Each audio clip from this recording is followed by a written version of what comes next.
Welcome everyone to Sysco Canada's live at Sysco's virtual kitchen show. Woo! Yes, we have back Kyla, Chef Kyla from Unilever Food Solutions or Unilever. I'm going to bring her up so we can all wave at her and say hi, and we can bug her a little. Okay. Oh, hi there. Fancy seeing you here, Jay. Oh, I'm just hanging out, waiting. Yeah. Anyways, today, Kyla, do you want to tell us what we're doing today with you? Today, given how quickly everything's moving, I know where I am, things just changed at midnight, and our restaurants are coming back. So I think the thing right now to talk about is labor efficiencies. We're going through a really tricky time. Still going to have a shortage of staff. There's going to be people that are going to be nervous to come back as well. So that's going to be something that we also have to tackle. So we're going to give a few tips on how to really manage that as best as we possibly can, as well as some really fun, interesting, but relatively easy recipe ideas using a ton of flavor so that you can draw customers in and that the training will be really, really easy on your staff. And this is the thing we're really going to highlight today is training. Labor efficiency equals training, training equals labor efficiency. Yeah, and I'm assuming a lot of people are going to be bringing maybe people that haven't worked in a kitchen in a while, or just people that haven't worked in a kitchen before because their other people had to leave and they're bringing new people in. So exactly. Making it simple in the kitchen, I think, is going to be huge moving forward. Yeah, and it's also not just new people and they're seeing these recipes for the first time or a menu for the first time. It's working together as a team for the first time, right? Mm-hmm. That's massive. We always know that, there can be conflicts between personalities, and a clear, defined way of working, who's responsible for what, is going to help that a lot too. Mm-hmm. Yeah, there's never a problem in the kitchens of restaurants. Oh, everyone gets along so well. Only when the shift is done and everyone has a beer in their hand. Yeah, exactly. Yeah, then they get mad after. Yeah. Too many beers. Yeah, we've all been there. So do you want to go through some slides? Because it's not a show without a slideshow. It's true. I was saying to Jay, Jay, here are slides. I love it. I'm being very quick with slides because I think the most fun part is obviously the cooking part. So Jay, hit it with the slides. There we go. We have them up for you. Yeah. Disclaimer, not responsible for any death or dismemberment while reading these slides. Okay, yeah. That's awesome. There we go. All right, labor efficiencies. I feel like this is going to be a lot of visuals we're going to see moving forward. Of course, we got our PPE, something we also need to be prepared with and will be a big part of training moving forward. So as I mentioned before, we know that things are so quickly changing. We don't know what's going to happen in the next couple days, let alone how being able to predict back into this. So let's just do our best and be as prepared as possible. So, tip one. Sorry? Tip one. Yeah, tip one, our training. So training is actually kind of the common theme throughout this. It's not just tip one. And investing in training for your staff, they're less likely not only to leave, which would be an awful time for that, but to be more productive while they're at work because they're valued employees.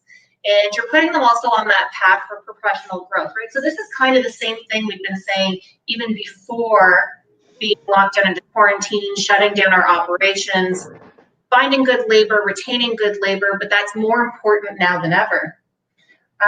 And of course, we want to make sure that things just go really smoothly. So doing or implementing training for the new way of working, especially with regards to health and safety, massive. And trust me, this plays into the labor efficiencies because you don't want to be going through your regular, prep process, training the staff, having them come in, and people are they're hesitant, right? They're worried about how am I going to engage with the other people that I'm working with? How am I engaging with the front of house people? What's the instance if we think somebody might be sick, right? So clearly going through what the plan is, that you're monitoring that for your staff is going to be key, and implementing a plan in place, as well as training for good communication between front of house and back of house. And I think this is like the age old, the age old, it was your fault. No, it was your fault, you know, until the cows come home. But at the end of the day, now more than ever, we need to be very, very clear, especially during these service times, because there's very little room for error, right? It's not like we can keep going back and forth between the consumer and back of house. We want to keep it as minimal as possible. And that even includes front of house, you know, when they're serving a dish, have all the condiments in your first go of dropping everything off, so that you don't have to make 10 trips to the table, because of course that's going to enhance the chances of potentially contamination either way. And of course, we have training on our recipes, our food handling, and ingredients. So like Jay said, people have been gone for a while. So they need to make sure that they're properly trained in that. Communication, I see that you moved forward for me. I think he's trying to. So teams don't understand how their tasks affect one another. This can obviously plummet the efficiency. So communication breakdowns can affect, especially if it's like a seasonal work. So maybe it's even you're opening up your golf club, your golf course, and it's not only that you haven't been in there since March, but you haven't been in there since last summer. So making sure that it's very clear who's responsible for what. The training for that will be cross-training. So obviously you may have limited staff, making sure everybody's comfortable in a variety of different sections in the kitchen. You know, the grill person can also do salad can also do dessert. It's really training these people so that you can have less that do more. Creating an employee handbook that clearly defines the roles and the code of conduct, especially also employee appreciation is going to be a big one as well. And So making Kyla, can we talk about that for a second here? Pardon? Can we talk about that? I think you hit something there. Yeah. So we really have, you know what, I haven't had on the show either, maybe I will, but is really talking about that whole leadership and development of these people. I think I know that we talked about with another organization the other day, just the fact that, you know, how do you lure new chefs into this industry, and how do you keep them in the industry? Because it's going to be very difficult as we move forward to make them feel secure within this as a good career path. Yes. And I think development and leadership development, I think, will be a very beneficial thing to look at for restaurants to consider and to apply into their strategies for their staff, especially for their chefs. Absolutely. So part of that too, right? It's not just the training and making people feel appreciated and getting the feedback, but it is making them feel like they have some ownership over the process, right? Because, so like I was saying before, it was hard enough pre-COVID to find people that wanted to work in the industry. We know that numbers have been down for people wanting to join, but especially now, anything that's customer facing or engagement, when there's so many jobs where people are going to work from home, it's even more important now than ever to make people feel a part of it. And like, so I think that's excellent. Yeah. So I was going to go on to tip 3, recipes and ingredients. So this is about the cross-training of employees on a variety of recipes, but also streamlining your ingredients. So wherever we can minimize, you know, finicky little nuances, if you will, or have a very consistent multi-purpose application product. I say product, but I mean, that could just also be a scratch ingredient. Obviously, I'm quite fond of these ones. So, you know, making sure that people are familiar with them, familiar with the capability, and familiar with how they work in a variety of different recipes, and just having it be super, even the busiest of services run a lot more smoothly. You know what we called, I'm going to jump in there again, sorry. The one thing that we talked about is the fear of menu fatigue. Yes. Yeah. And that, I think that's, we're trying to make a new word here that sticks, but I think, or a phrase, I think it will be a lot of cautionary things that we need to do so we don't run into menu fatigue. Yes. Because the menus are small, you focusing on repeat customers, I think was one of the big things that we looked at in a recent study, is how do I bring them back in? How do I lure them back in to come to my location? There will be a battle to get people to eat at your restaurant or come to your restaurant more frequently. It will be a battle because there's so many factors going into place right now. Absolutely. I mean, to your point, keeping menus, that plays into labor efficiency, but also maintaining value for the consumer who we know might have a little bit of a tight wallet. But also having something that's exciting, something impactful, something that people can't easily make at home, right? Like that's why we exist. It's even why restaurants that serve purely fried foods do so well, because people don't want to do it at home. So it's finding that nice little fine balance of offering something that people don't want to do themselves, but keeping it simple. Yeah. And I think I said this in the last session we did, never forget sticking true to your brand. That's going to be the major thing, right? And then tip 4, the last one that we have here, and then we're going to get straight into cooking, is going back to what we talked about before with communication, is that recognition part. The other thing I also want to say too, since Sysco is such an amazing partner of ours, that through our Fair Kitchens website, which Sysco is a big partner, we do have a lot of, there you go, I love the jacket. I mean, it's not as beautiful as the jacket you had last time, the sparkly one last time I was on, but a lot of... We had a lot of complaints about the jacket. No, not for me, I promise. So a lot of tips and support on how to manage that anxiety of coming back to an establishment. So as an employer, as the operator, things you can do, how you can have those conversations to help try to minimize some of that anxiety. And that's all going to play into how well your staff is working, how reliable they're going to be, because you've, lessened their fears, hopefully, about returning into the workplace. So that's kind of, it's a whole bunch of different things, but as we know, they all play into efficiencies of the kitchen. So what I'm going to focus on right now is impactful flavor, minimal ingredients, keeping it simple, and we actually have quite a variety of dishes.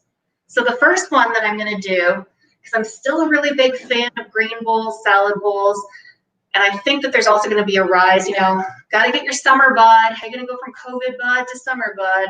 Got to get back into those salads. Yes, you know what? I think I've already started seeing that this week. Yeah. Just in some of the communication that's coming out about the getting back into shape. We've had our break. Now it's time to get back into shape, or where we were before. So I think I agree with you. Yeah, I think the stats that I'm seeing right now through a lot of the material that we're pulling out is obviously plant-based. We see greens again, healthy alternative. I really believe there will be some time to get back in shape with some products. And I love bowls. I'm a huge fan of bowls. Huge fan. And we really know that a bowl is whatever you literally put into a bowl. And for me, I just love it because it usually means a lot of different textures, a lot of different flavors. So what I'm going to start with here is just kind of pre-marinating some of my more tough greens, if you will. So I have cabbage, so very cost affordable. Sorry, it's a little dark in here. My lighting keeps changing. And then I also have some kale in here as well. You can throw in some mixed greens, whatever you might have. And this is actually the smoked peach vinaigrette that I'm using. And I have to say, I've said it before, I don't really usually care for fruit dressings. Yeah, I'm not a fruit dressing either, and I don't know why. But I think I lived off of it for a while before I moved to Sysco. I think also because in the past too, it's always seemed kind of like artificial fruit flavors and like really syrupy. Yeah. And I'm also not a sweet tooth.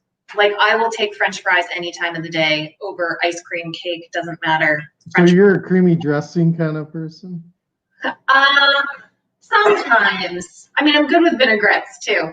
But I was going to say the nice thing about the peach dressing is that it's not, although it has a really nice peach flavor and it's no artificial colors, flavors, gluten-free and vegan, but it has a really nice bright peach flavor to it, but it's also smoked. So it has like a nice roundness to it. It also has some chili flakes in it. So it's not spicy per se, but it has so much more dimension than a typical fruit dressing. And today you're going to see me use it in a variety of different ways. So I just mixed my greens with like the straight up fruit dressing.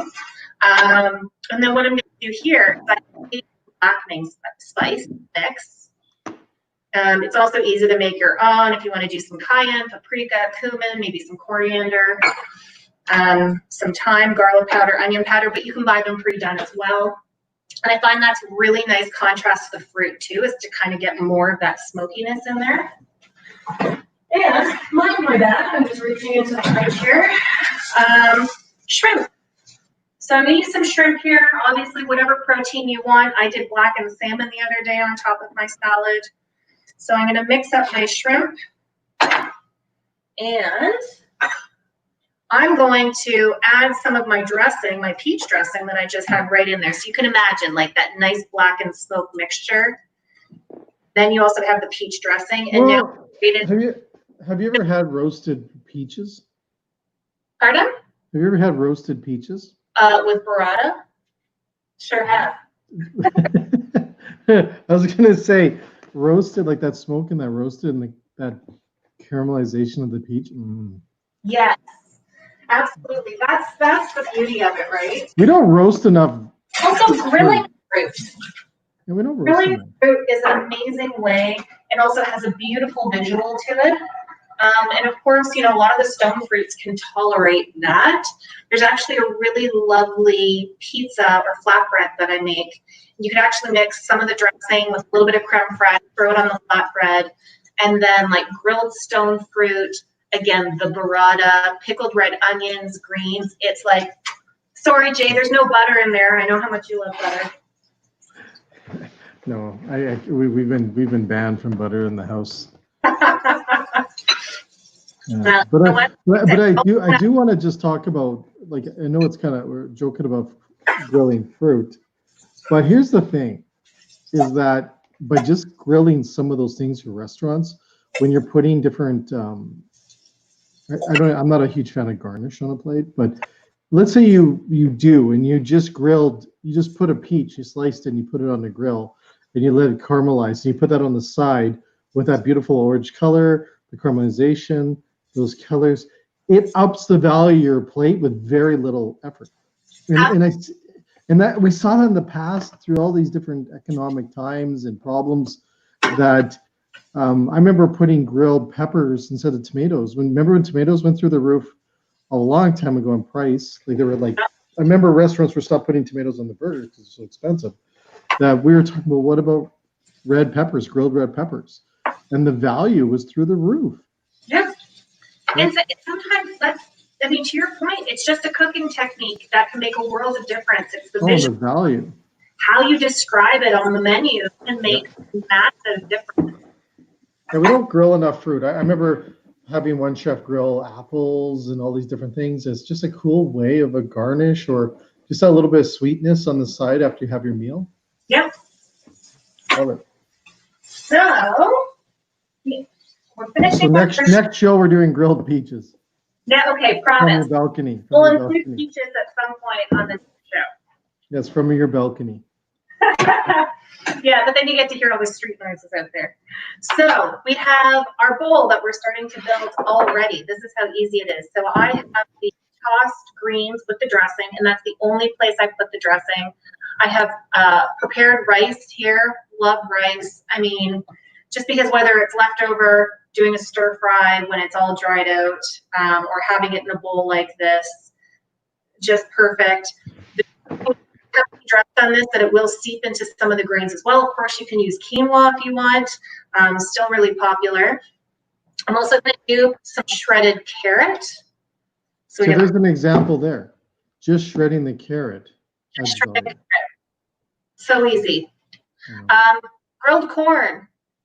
And again, honestly, if you don't want to grill the cob of corn, but you have frozen kernels that you're using for something else or even canned, just drain it thoroughly, high heat on your pan, get that nice sear so that it gets a little bit of that blackening in it. I know.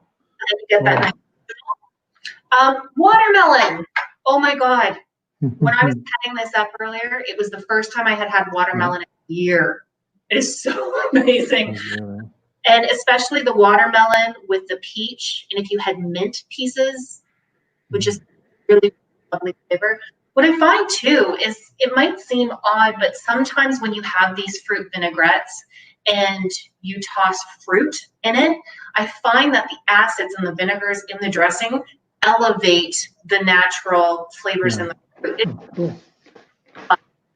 But I would even use this as a little bit of a marinade for a fruit salad and then just shave some dark chocolate on top. You could do like whipped coconut cream. So there's a lot of ways, again, all super simple ingredients, not a lot of prep, things that if you already have your kale and your cabbage chopped, obviously you can use that for your salads, for your burger toppings. Shredded carrots, again, easy peasy. Corn, so you can see how this really minimizes prep. But we got a lot of flavor, we got a lot of texture, we got a lot of appeal. And people don't often make bowls at home because they're like, ugh, it's like 20 different ingredients I got to put together. So. But I think it's a lot of leftovers, and I wanted to make a comment. I'm just talky today, I'm sorry, but have you ever seen a kitchen that cooks the right amount of rice? It's always leftover rice, right? Absolutely. And you know what? I'm okay with that. Yeah, so then you can use it for different things like this. You can run a special the next day with a bowl. Exactly. And as long also as it's not like rice, people notice, right? We want to say, obviously, value, blah, blah, blah. People know, they see when it's too much. So guess what? Spicy mayo. I'm going to use it again and again and again on a variety of our items here. So I'm going to put that here. And, my bowl. Chef's going to go eat it in the corner. See you later, guys. So you can see, like, it's got beautiful color, beautiful texture. How easy was that? Really easy. I'm totally going to eat those shrimp. And so, I don't tell you another easy way to use the peach vinaigrette. So, we love watching you make your supper every night. That's pretty much what it is every night.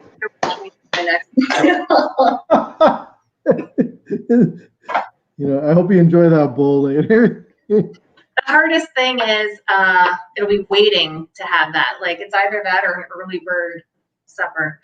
So wings, summertime wings, can't go wrong, right? See where I'm going with this. It's going to get real good real soon. So one of the things, although wings don't often need it, brining. I'm using a base, it doesn't matter, a chicken base that's either powdered or liquid or whatever. Obviously higher concentrate than recommend to prepare a stock. And just let those puppies suck up all that salt and all of that flavor, because then whatever you do to the wings after that, if you're using a smoker, if you're using a dry rub, they are going to be the meatiest, juiciest wings you've ever had. And end of story. I just can't even elaborate anymore because I'm already salivating. So what's really easy is peach vinaigrette again. So we have our bowl. We did our blackened shrimp. Now we're doing a wing. So we have our peach vinaigrette. So you're using peach vinaigrette with chicken wings. Yeah. Nice. But I'm also getting sriracha. And honestly, I almost do like half and half. Because I like them. And then I'm going to do salt. Can add a little bit of pepper in there if you want, but honestly, that's it. Actually, you know what I'm going to do? Because the dressing's not particularly sweet and I want it to be a little bit glazed, I am going to add some maple syrup. No. So right there, You can add that into the menu description using whatever it is, right? Sticky smoked peach wings, Yeah. 3 ingredients. So this is the marinade that you would then obviously toss your wings in. If you wanted to use fish with this, why not? If you want to use it as a stir fry sauce instead, if you wanted to, you know, your chicken breasts, or it's just an amazing way to utilize the dressing and get that flavor to really come through. So what do they look like after, you might say? 'Cause I'm not going to take you outside to the grill. We have the beautiful, I mean, they're slightly charred, which I love, from some of the flavors of that maple syrup. And I've paired it here. I've paired it here with our spicy mayo that we have. So again, the same sauce on top of the bowl. If you wanted to make it less of a mayo and a little bit thinner, I would say adding some fresh lime juice to it and maybe even some cilantro would be great for a dip. And also with the spicy mayo, I've used that before with a nice chili sauce. It's tossing anything fried in it, like making like a bang bang shrimp of it. Bang bang shrimp, popcorn chicken, whatever you want. Another great way to use the spicy mayo, and because it has such a thick emulsification on it, it holds up really well with the heat. You know, Dave, are you wishing that? I was just going to say that's a big word for a Wednesday afternoon. Emulsification. Emulsification, yes. Keep throwing words out like that. That's just part of my regular vocabulary. I don't think that goes with chicken wings. You're not supposed to use that word with that chicken wings. I'm just trying. It's also, the sauce could be herbaceous with the cilantro. See what I'm doing here? So I'm going to take one more dish for you, just one more. And we're going to be kind of switching gears a little bit. So I'm going to be kind of doing a little bit of a play on a chicken larb salad. Chicken what? Sorry, say it again, Chef. Larb. Larb? So it is a Thai-style ground chicken salad. So it would be like that. Just think of it as like ground chicken wrap. So again, just having something as easy as some pieces of lettuce, some rice noodles, cook up some really flavorful ground chicken meat, which obviously you can use for a variety of different things. About your uncle. You're done, right? So, got my ground chicken meat. Obviously, if you wanted pork, would work as well. So I'm going to take that, and then I'm going to use a sweet chili sauce. So that'll give it a little bit of sweetness, a little bit of caramelization. So this is usually where you would be adding some oyster sauce to it, some ginger, some garlic, some fish sauce, you know, a variety of different ingredients that if you are not a Southeast Asian Thai restaurant or a Southeast Asian restaurant, you may not have these ingredients. So I'm just going to skip to the point, and although this is not the same core ingredients, it's still going to give it that deep umami flavor that you're looking for, the depth, the complexity. And this would be the miso umami intense flavor. So we're going to get some salt out of that to replace where the fish sauce would be. We're going to get some caramelized notes, which is where the oyster sauce would be. We still have those underlying complexity of flavor. So that goes right in with the chicken meat as well. So really easy. I'm going to mix that up. And then I'm going to throw it into my saute pan here that's already been heating up.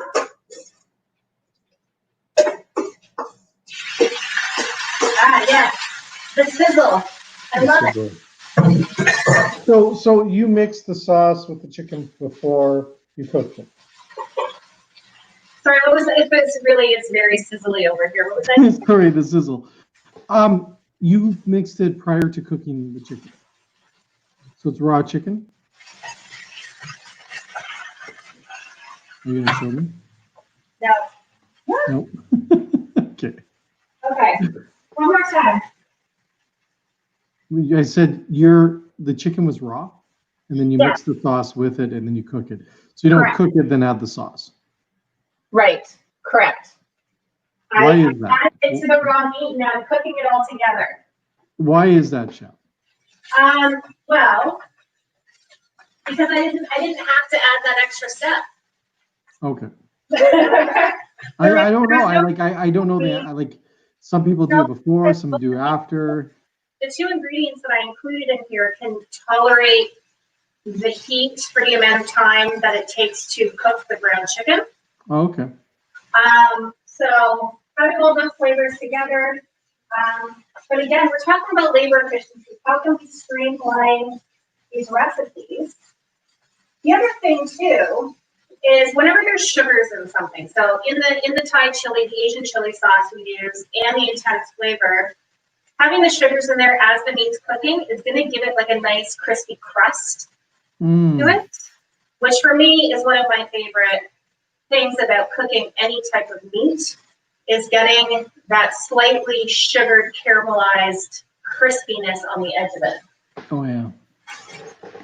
So that's what we're doing here. And while that's cooking, I'm just going to put together a little bit of garnish. So we've already got our lettuce and our rice noodles on the plate. The rice noodles were prepared and tossed in oil, so I just had them in the fridge. Didn't have to do them as we went. Here, I'm going to just give a little bit of a julienne to my cucumber. And I'm actually going to make almost like a quick pickled spicy cucumber to go with this. Because I can. That's why.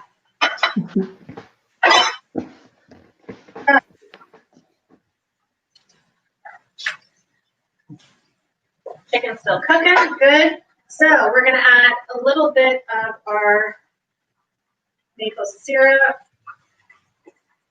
We're going to add a little bit of rice wine vinegar. So we've got our sugar, we've got our rice wine vinegar, and then I'm going to use the charred chili heat from the Knorr Intense Flavor. So this has jalapeno, poblano, cilantro. It's got a lot of complexity of flavor to it and packs like a kick. And it is green chili, so the bottle's actually a little bit deceiving with the red on the color, but it is a green concentrate here. Cool. I'm going to quickly toss my cucumber in there. So now we're going to have that acid on here that goes really, really nicely with the slightly sweet, really deep notes of the chicken that's cooking here, right? So you can imagine you've got all of the different textures and flavors all wrapped up into that lettuce wrap. And the rice noodles will help absorb some of those delicious flavors. So we're almost done here on our chicken. And what I actually like to do often is I'll add like another dash of this right near the end of the cooking process. So as you're cooking it out, you will lose a little bit of the intensity. So adding it near the end, or if you're brushing different meats or sauteing and adding a little bit more at the end, you'll get a lot more of that impactful flavor. You can see I'm measuring it very diligently. I saw that. I saw the measuring cup out, or the spoon. And that's what I always say. That's why I got into cooking, not baking. That's why when people would send us recipes and stuff like that, and there'd be this many teaspoons. I'm like, I don't know if you ever worked in the kitchen, but they don't do that. Yeah. Unless you're a baker. I guess baker's more technical. So I'm going to have my pickled cucumber there. And then I've got some peanuts, actually, that I've tossed. Are they just peanuts or are they almonds? I used peanuts, so they were red-skinned peanuts that still have a... Red-skinned peanuts. I haven't seen red-skinned peanuts for years.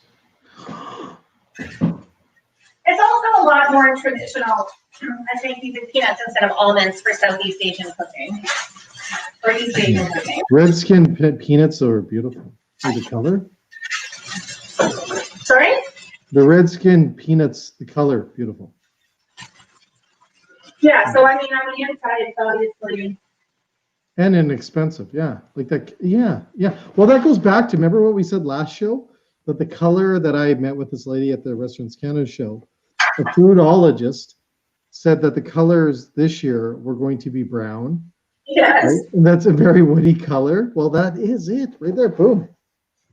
Yeah. You didn't even know you're doing it, and you're setting the trend already. I'm just always so on trend, Jay. I know you're like totally, but that's what it is. It's those colors, right? And it goes back to the wood grains and all those contemporary colors within the design that we see in buildings and ads. Red skin peanuts. Redskin peanuts. Where's that? You know what? It starts to be a massive trend, and we started it here. Started right there. Right there, right at that moment. So we got our chicken, and I put it right on top of the rice. Put some cilantro on there. If you had Thai basil, that would be delicious. Now I'm going to do my peanuts. So you've got a lot of texture in there too. At this point, I think, you know, if you're going out and sitting at a patio with somebody, they're probably already in your bubble. So you could share the dish. But if not, I personally could just totally eat all of this. And also just, you know, great summertime dish. You got the cold noodles, the crispy lettuce, but then like really satiating with that stir-fried meat and the pickled cucumbers. So, you know, using the intense flavors. The other thing too is with a lot of stir fries, adding some of this concentrated base as well to kind of build up that complexity of flavor. But here we have 3 very easy dishes, minimal prep, cross usage for a ton of these items. And you saw how quickly I made it here. So ooh, that's what we're all about today, Jay. Well, you know, it's great ideas. It's simple and effective. And it doesn't take much to change those and add those to your menu. And to, like we said, we don't want menu fatigue. We've got to make sure we don't have people having menu fatigue. But you can do that all the time. It just changes little things up. The thing about bowls too, what I like about bowls is that you can change them up so frequently on your menu and always have a signature bowl or a couple signature bowls that adjust, and you can use a lot of your leftovers, so your waste is reduced in those areas. It's huge. It's getting creative with what your leftovers are, and then of course mixing up the sauces, because that's what's going to deliver a lot of the flavor. Is having really impactful sauces, and they do all the work for you, right? Yeah. Absolutely. Yeah.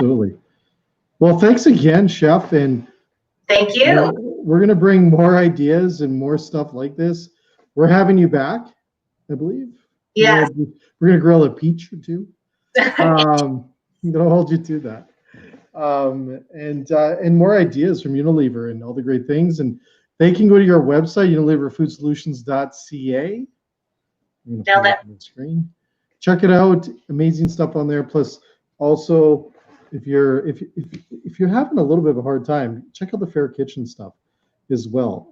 It's crazy times, and Unilever has an amazing program with Fair Kitchen. Sysco Canada is a huge supporter of Fair Kitchens, and check out their website. A lot of valuable information up there and great stuff that they can help you with right now. This is really the pause moment of uncertainty of what the new norm will look like, right? So great stuff. But thanks again, Chef. To everyone else, we have more shows. We have another show tomorrow with another one of our partners. Maple Leaf is coming back tomorrow as well. And then we got more shows next week. I think a little bit of a rerun week. But we have one live show next week with Old Email as well. So also check us out on our Spotify, iTunes account within our podcast. We've got lots of new podcasts that are on our show there as well. And we'll continue to bring you amazing ideas like Chef here has done today. So thanks again, Chef. And take care. Keep safe. Everyone else, have a great rest of your day.